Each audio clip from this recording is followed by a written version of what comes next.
Welcome back to my channel.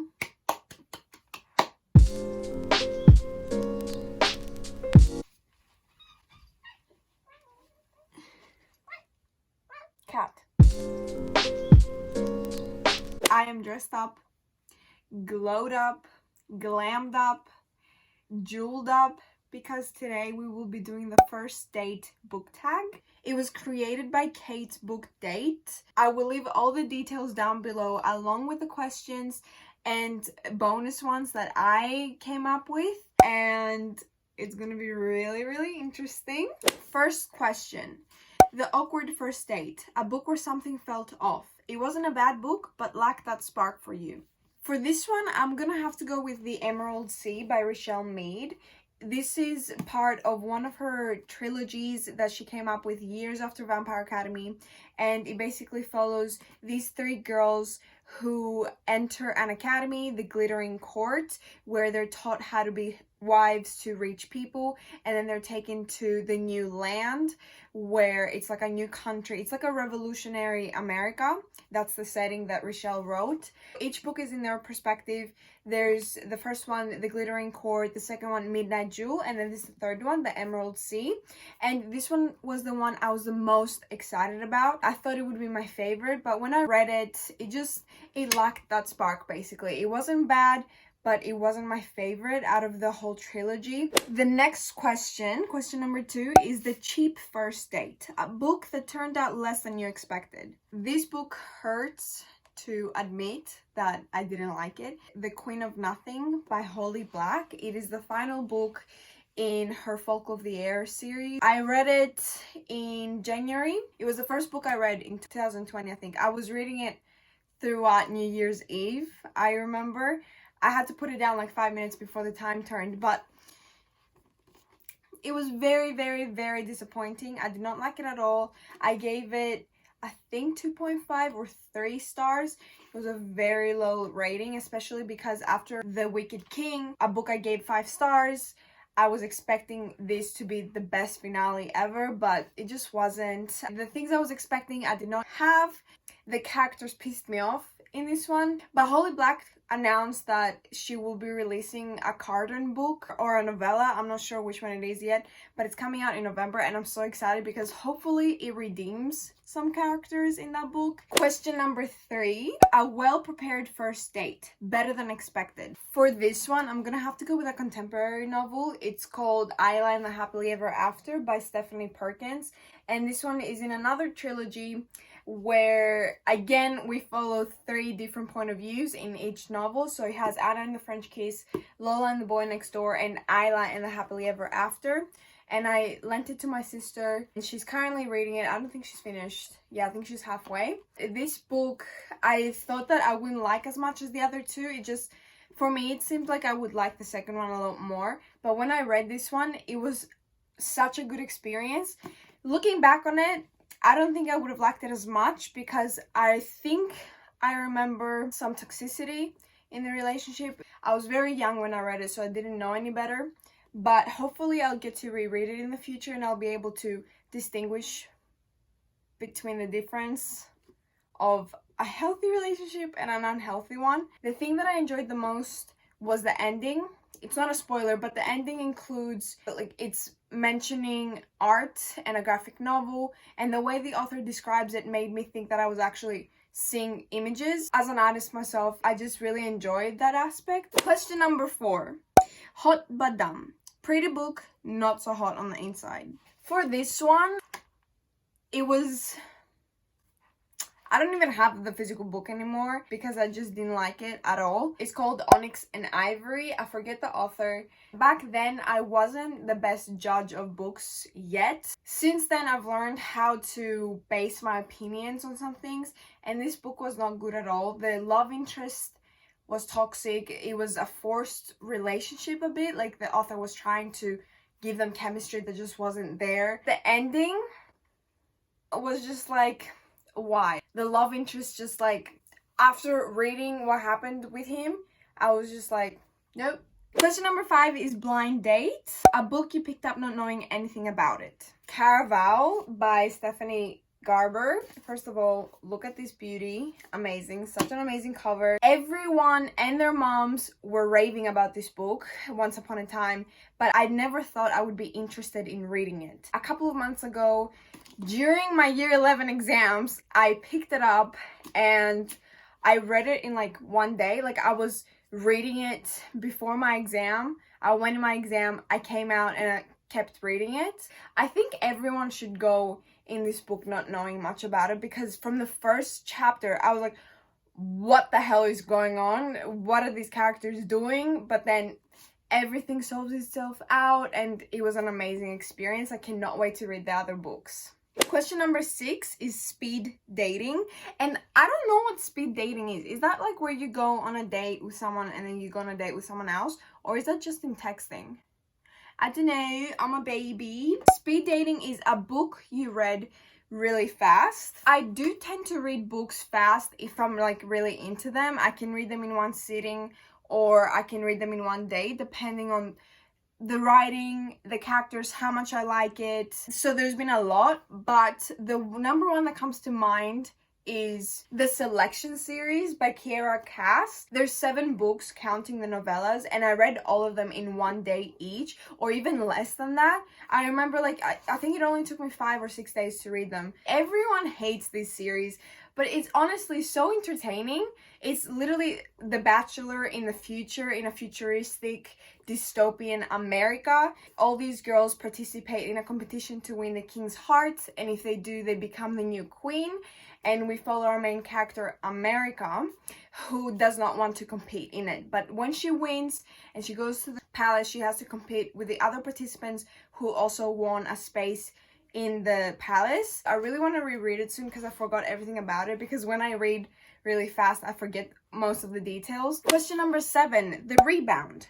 A book you read too soon after a book hangover and it kind of ruined the book for you.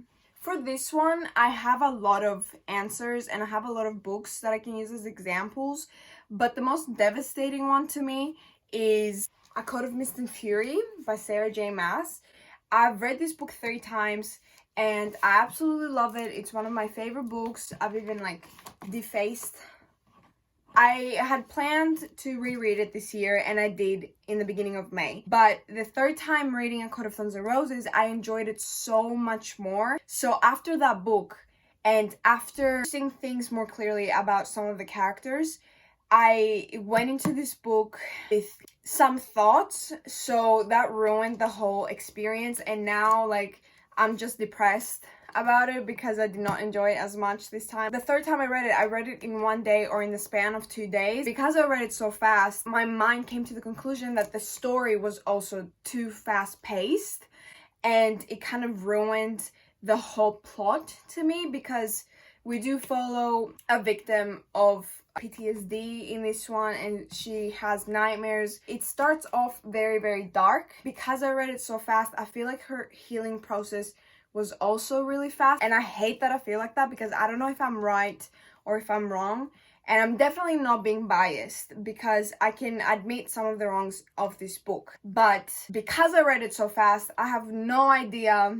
if I'm right or if I'm wrong, and it's just kind of ruined the whole book for me, and I'm just like really depressed because it's literally my favorite book ever, and now I feel like it's bad. And that's a very dark day to live through, because I love Rhysand with all my heart, and just this time reading this book, he did not feel the same to me. Question number 8, Overly Enthusiastic Date. A book that felt like it was trying too hard. Another disappointing read of 2020, Heart of Flames by Nikki Polpretto. This is the 2nd book in her Crown of Feathers trilogy. The story was trying so hard. It's 600 pages of fluff. The whole book is these 2 characters explaining everything that happens or has happened, and they spent chapters talking about their feelings. And I'm like, I don't care. I honestly don't care. There was no action, and the action that there was shadowed by the characters complaining. I did not enjoy it at all, and it was one of my most highly anticipated reads of this year. Like, just because this was bad does not mean you should not pick up the series, because maybe you'll have a different experience to me. I know a lot of people have been loving it, Question number 9. The perfect first date. A book that did everything right for you. For this one, I have to go with God's Grave by J. Kristoff. It is the second book in his Nevernight trilogy, and when I picked it up, I was not expecting much, but then literally the whole story is so cool. The path the story took was so interesting and intriguing. I was like, wow.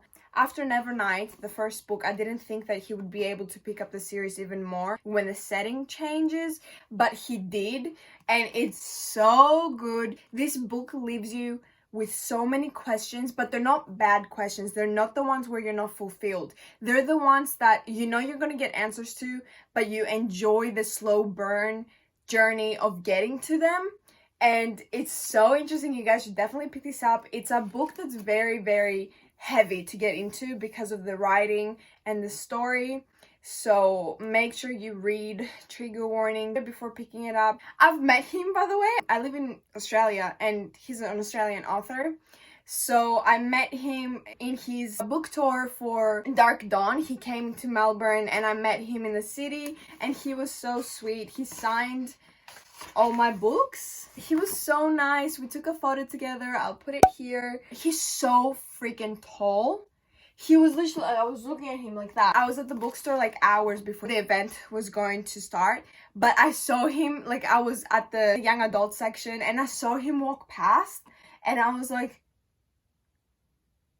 and he just smiled at me. Like I got to talk to him at the signing. I was so nervous I could not speak because I've never met an author before. He was so sweet. I cannot wait to see him again at another future book tour. And I met so many great people that day. I met Chami from This Is Chami. I'll leave her booktube down below. She's so amazing. I saw her through the bookshelves because we were lining up to CJ. And I heard her, I think. And I was like, is that Chami? And then I looked through the books. And I was like, oh my god, it is. So I left my spot and I ran to her. And I was like, oh my god, I love you.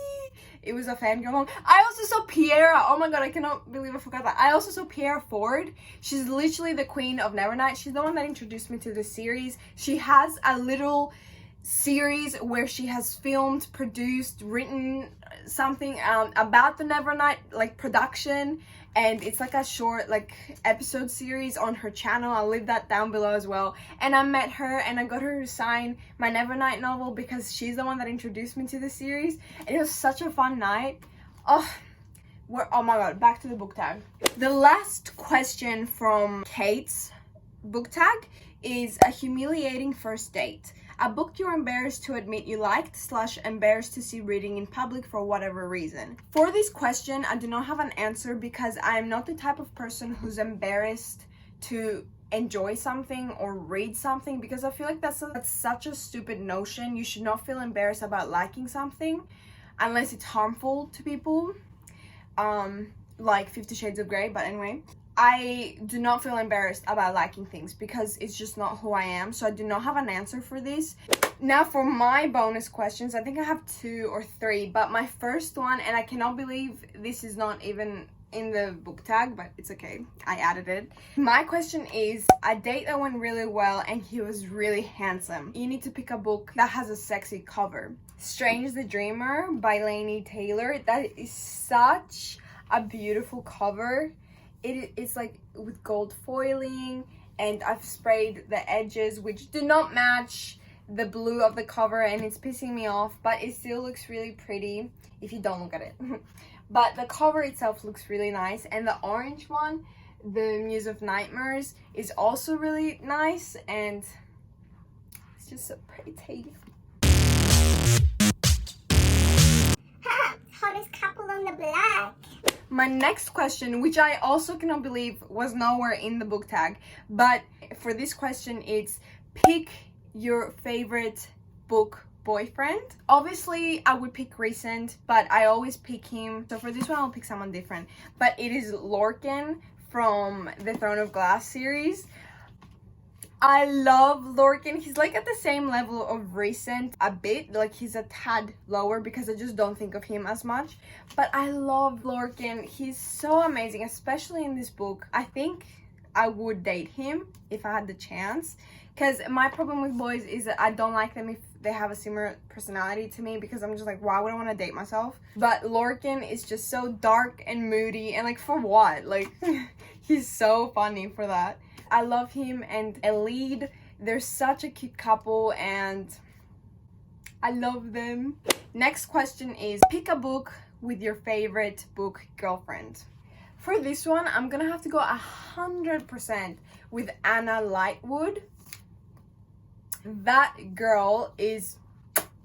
I read this book this year and I didn't give it a high enough rating for me to gush about it, which I've been thinking about lately, because I'm thinking maybe I should reread it soon and change my mind, because the things I was thinking about don't make sense now that I've thought about it, because...